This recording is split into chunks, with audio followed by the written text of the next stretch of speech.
이 영상은 전라북도청의 지원을 통해 제작되었습니다. 이 강의 자료는 포스트 코로나 시대에 대비하여 전라북도 소재 장애인 기업의 수출 역량을 강화하여 해외 판로를 다변화하고 매출을 확대하는 데 목적을 두고 있습니다. 장애인 기업의 적극적인 활용을 통해 해외 마케팅에 도움이 되길 기원합니다. 강의 내용들은 무역 관련 세부적인 내용과 전문 용어가 많아 자막으로 대체합니다.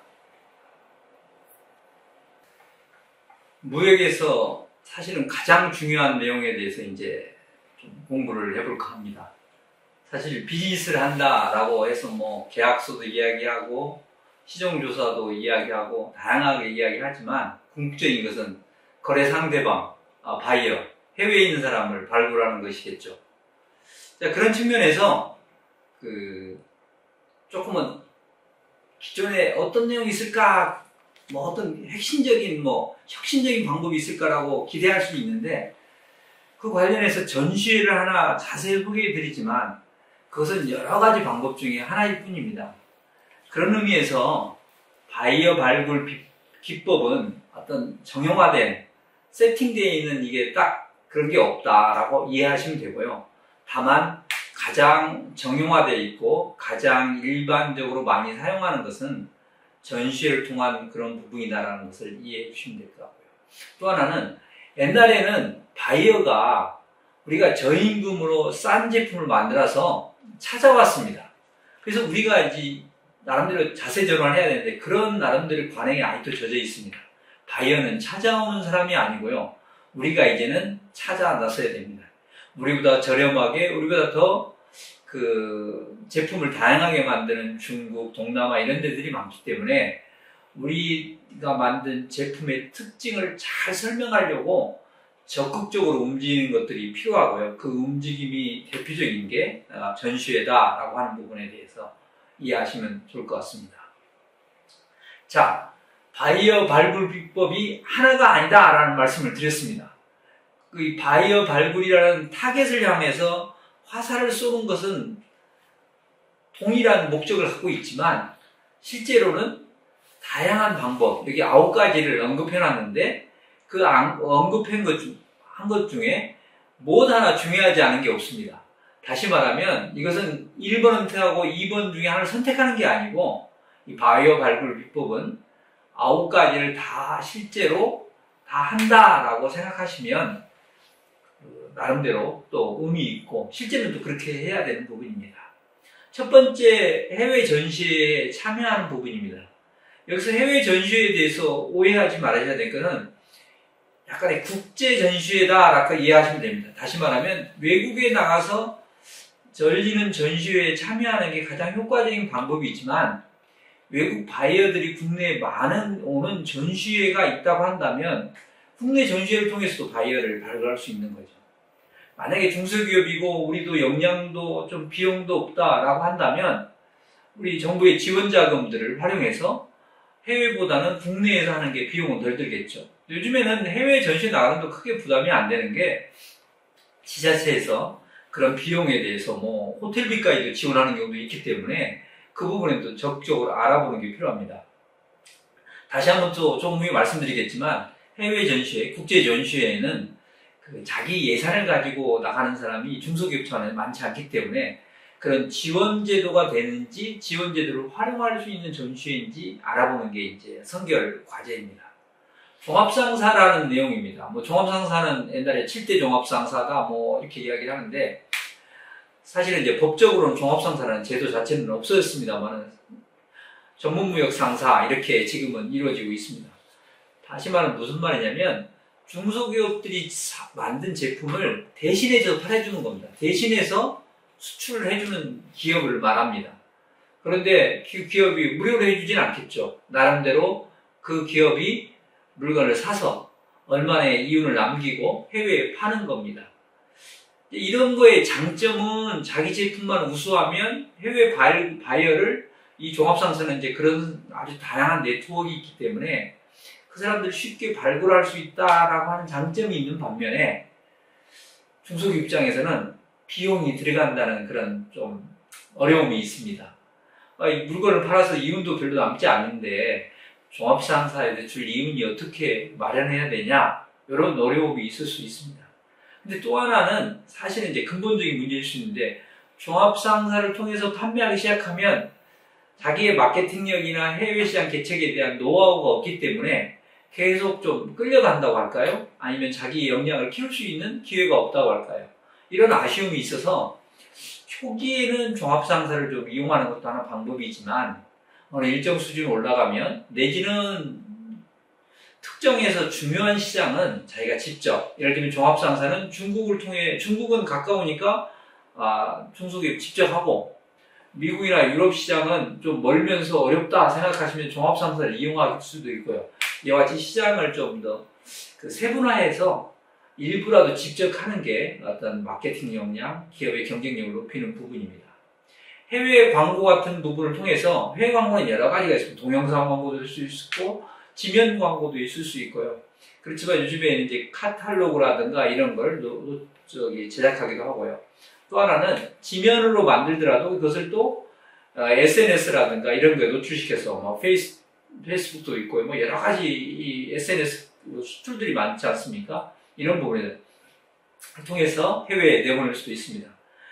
시드롬 콤파스라고 하는 것은 수출자와 수입자들의 리스트를 모아놓은, 제품들을 모아놓은 어떤 시드롬으로 되어 있는 어떤 회사의 명칭인데, 콤파스라고 하는 게, 그런 걸 통해서도 이렇게 거기에 이제 일종의 광고라든가, 뭐 옛날에는 뭐 옐로북이라고 하고 전화번호 갖고도 무역이 이루어지기도 하고 하니까요.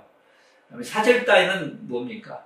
이 전시회는 어떤 특정 장소를 딱 설정해 놓고 그 업종에 대한 사람들이 다 나가서 이렇게 비즈니스를 하고 만나는 반면에, 사절단은 예를 들면 한국에서 아니면 전주에서 사절단이 나간다고 하면 전주에 있는 기업들만 가지고 특정 지역의 바이어들을 오라고 해서 고정된 장소에서 하는 겁니다. 그래서 몇 시간 동안 이루어지는 거고, 전시회는 일반적으로 보통 3일, 4일, 길게는 일주일 동안 이루어지기도 합니다. 수탁조사라고 하는 지사화 사업은 뭐냐면, 일반적으로 코트라가 이제 그런 사업을 하고 있는데, 무역진흥공사가, A라는 이런 품목이 있는데 이 품목에 대해서 바이어 좀 찾아주세요 라고 하면, 그런 잠재력이 있는 사람들을 찾아주는 겁니다. 잠재력 있는 사람들을 찾아준다는 말은 내 물건을 사줄 가능성이 있는 사람들을 찾아주니까, 이제 그다음부터는 인콰이어리를 보내거나 레터를 써서, 우리 제품의 특징은 어떻고, 우리 제품은 이런 경쟁력을 갖고 있다, 가격은 어느 정도다 라고 해서 보내서, 이제 그 다음에 경쟁력을 확보하고 있다면 수출이 이루어지는 거죠. 일반적으로 앞에서 5번의 1, 2, 3, 4, 5의 방법은 바이어를 찾는 절차부터 이루어지는 건데, 6번은 바이어를 나 대신 찾아주세요 라고 하는 부분에서는 편하지만, 또 이거는 또 비용이 들어가니까 이 비용을 또 줘야 되는 거죠. 7번째는 유통이 업체를 통하거나 외국 단체를 이용하는 겁니다. 예를 들면 이런 거죠. 외국에 유통업체가 국내에 들어와 있다. 그러면 한번 찾아가는 겁니다. 내 제품 좋은데 니네 그 해외 네트워크에 내 제품 좀 실어줬으면 좋겠다. 외국 업체가 국내에 들어와 있으면, 야, 니네 제품에 우리 이 부품을 쓰면 좋다. 니네 이런 완제품을 한번 사가서 니네 제품에 이렇게 결합시키면 좋다. 이런 겁니다. 외국 단체나 이런 데는 예를 들면 뭐 자동차 기업들로 모여있는 단체라고 한다면, 예를 들면 수입차 협회가 있지 않습니까? 그런다면 우리 부품이 이런 모델에 적합하니 우리 자동차 부품을 좀 써달라고 할 수 있는 부분이 있고요. 유통업체 입장에서는 그 해외 네트워크가 되어 있는, 우리 국내에 들어와 있는 유통업체들이 많이 있을 겁니다. 그런데 찾아가서 국내에는 이게 인기가 잘 팔리는데, 미국 시장에 이 제품을 한번 니네 뭐 매장에 좀 넣고 싶다. 그러면 또 알선을 해줍니다. 7번이요. 의외로 또 쉽고 그 해외 진출하기 위한 편한 방법입니다. 왜냐하면 해외 컨택할 필요 없고 외국 갈 필요 없고, 그 사람들의 국내 브랜치라든가 국내의 어떤 대표처, 이런 국내의 어떤 책임자를 통해서 해외에 이루어지기 때문에 제품의 특징만 있다고 한다면 어떤 거래 성사의 가능성은 높아집니다. 8번째도 이제 코로나 이후에 이렇게 아주 각광받는 방법들인데요. 홈페이지를 통하거나, 또는 나중에 한번 소개해드릴 수 있는데, 어떤 트레이드 코리아 같은 우리나라의 아주 유망한 아주 실력 있는 그런 온라인 사이트를 통해서 물건을 올리면 해외에 있는 바이어가 그걸 보고 찾아오도록 하게 만드는 겁니다. 또 홈쇼핑이 국내만 홈쇼핑이 있는 줄 아는데 우리 홈쇼핑 채널이 또 해외에 진출하는 경우도 있고요. 또 하나는 우리가 동남아 시장을 공략하고 싶다 그러면 동남아에 있는 홈쇼핑에 연락을 해서 우리 제품을 한번 팔아보자 라고 이야기할 수 있습니다. 그런데 전자상거래는 소규모 거래도 가능한 반면에 홈쇼핑이 이루어지려면 약간의 자금력과 또 물건이 상당히 있어야 된다는 것에 대해서 우리가 조금 유념을 해야 됩니다. 왜냐하면 홈쇼핑은 어떤 기본적인 원가가 많이 들어가기 때문에 1회에 뭐 몇만 개, 심지어는 뭐 그 이상 것들도 준비를 해야 그 방송이 되는 그런 측면이 있기 때문에 전자상거래 홈쇼핑 부분의 그 차이점을 우리가 어떤 온라인 시대에 오프라인이 대세가 아닌 이제는 온라인에 일반화된 그런 상황에서 두 가지 방법도 좋은 대안이 될 수 있다는 부분을 말씀드리지만 그 차이, 전자상거래는 소량도 가능하지만 홈쇼핑은 조금은 그 대량이 있어야 된다. 뭐 두 개의 공통점은 B2C가 된다는 부분이 있어요. 일반 소매점을 직접 소매자를 겨냥할 수 있다라고 하는 점에서 공통점이 있습니다. 그 다음에 9번째는요, 전시를 나가서 연결되는 거거나 아니면 사절단을 가서 연결되는 건데, 대리점을 달라고 하는 경우가 많습니다. 근데 대리점을 달라고 하는 것은 자기가 많이 팔든 적게 팔든 팔리는 것만큼만 대금을 결제하겠다는 그런 의미입니다. 그래서 독점을 주게 되면 나름대로 잘 움직이질 않습니다. 움직이지 않는다는 무슨 말일까요? 예, 잘 팔 수 있는 유인이 별로 없는 겁니다. 그런 의미에서 이 대리점들하고 거래할 때는 계약서에 분기당 또는 반기당 또는 1년에 몇 개 이상 팔지 않으면 대리점 계약은 자동으로 해지됩니다 라고 하는 내용을 넣어놓는 것들이 아주 중요합니다. 그래서 정리를 하자면 바이어 발굴 기법은 다양하게 있을 수 있다. 여기에 뭐 언급되지 않는 것도 있을 수 있겠죠. 그런데 한 가지만 하는 게 아니고 그 회사의 상황에 따라서 또는 제품의 특성에 따라서 다양하게 그 믹싱하는 그런 부분이 필요하다라고 하는 겁니다. 자, 전시회가 국제 전시회가 됐건 해외 전시회라고 용어를 말하건 중요한 것이 바이어 발굴에서 가장 파워풀한 수단이다라고 말씀드렸습니다. 왜냐하면 내 물건을 사려고 하는 내가 예를 들면 뭐 화장품이다라고 하면 화장품 전시회니까 그 바이어들만 다 오는 거거든요. 같은 시간, 같은 장소에 그 사람들이 다 모이는 겁니다. 살려는 사람과 팔려는 사람이. 그러면 이게 아주 맞춤형이 딱 되기 때문에 어떤 그 거래의 그런 부분에서 아주 중요한 효과적인 그 결과를 이끌어낼 수 있습니다. 그런데 중소기업 입장에서는 중요한 두 포인트를 알아야 됩니다. 하나는 비용이 상당히 수천만 원이 들어갑니다. 일반적으로 들어가니 자체 비용으로 할 수 있으면 괜찮겠지만 안 된다면 지자체라든가 유관기관이라든가 또는 뭐 공공기관에서 그 전시회를 지원하는 것을 미리 파악해서 그곳에 참여해야 되지 자기가 뭘 찾아보고 하기에는 비용이 너무 많이 든다는 부분을 꼭 유념하실 필요가 있고요. 또 하나는 1, 2년 전에 실제로 기획을 해서 제품 참가에 대한 전시회 참가에 대한 그것을 중장기적으로 계획을 세워야 된다는 겁니다. 코엑스 같은 전시회도 2년 전에 어떤 전시회 어떤 배정 같은 것이 마무리되면서 그때부터 판매를 하기 시작합니다. 전시 부스를요. 그러면 전시 부스의 좋은 곳에 또는 할인을 받은 가격으로 나가기 위해서는 미리 신청하고 1, 2년 전에 기획하는 게 아주 중요하고요. 꼭 권하고 싶은 것은 대표 전시회에 나가서 이런 부분들에 자기 제품을 충분히 효과하고 초청장을 활용해서 다양하게 내보내는 게 필요하다는 걸 말씀드립니다. 그 다음에 참가 중일 때는 참가 전에 대해서는 그렇게 말씀드렸고 제품을 어떻게 하면 효율적으로 효과적으로 홍보할 것인가 라는 것을 미리 해서 최소한 동영상 정도는 있어야 되고요. 또 하나는 신제품을 가지고 가야 되고요. 당연히 뭐 그래야 관심을 끌지 않겠습니까? 왜냐하면 동일한 아까 말씀드린 화장품이라면 화장품이면 엄청 많은 기업이 오기 때문에 자기가 특색 있는 제품과 특색 있는 프레젠테이션을 하지 않으면 다른 기업한테 주목받을 수 없습니다. 이제 그런 측면에서 어떻게 차별화를 할 것인가라고 하는 거에 대해서 어떤 재료라든가 그런 부분에 대해서 조심할 필요가 있습니다. 그 다음 참가해서 끝난 게 아니고 사실은 전시회라고 한다면 이제 그 위가 오히려 더 중요한 부분일 수도 있습니다. 그게 왜 그러냐면 바이어라는 것은 접촉해서 한꺼번에 한 번에 다 완결되지 않습니다. 사후에 그 사람들하고 또 연락하고 그 사람들하고 또 커뮤니케이션을 하면서 제품에 대한 신제품을 더 소개하고 자세히 알려주는 절차들이 직접 더 필요하거든요.